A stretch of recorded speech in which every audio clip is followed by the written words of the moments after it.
Bonjour, c'est Guylaine avec vous. Désolée pour l'écran noir, mais j'ai encore beaucoup à apprendre. Ça va venir. Donc aujourd'hui, on voit comment poser des limites saines quand on n'a jamais eu de modèle.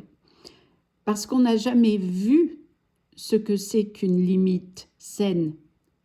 Dans beaucoup de familles, il n'y avait que deux options, la fusion ou la rupture. Le silence ou l'explosion, le sacrifice ou le conflit.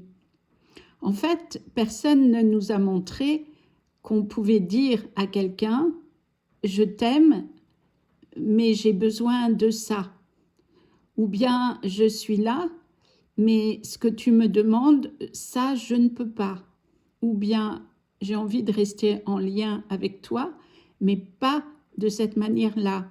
Pas comme toi tu me le proposes.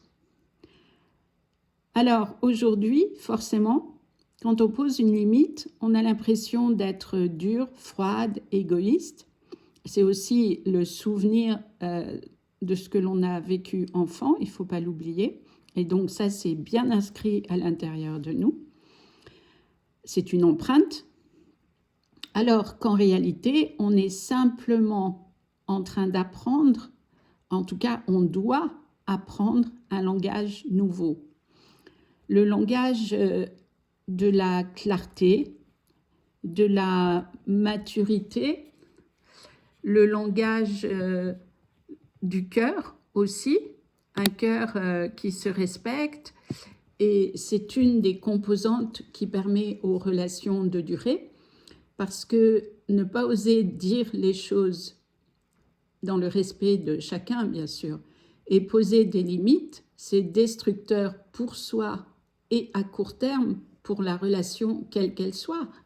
Parce que automatiquement, ça va créer une distance d'un côté, surtout pour celui qui se tait, qui n'ose pas dire, et forcément, ça créera un abus de l'autre auquel vous consentez de façon inconsciente et bien sûr sans le voir.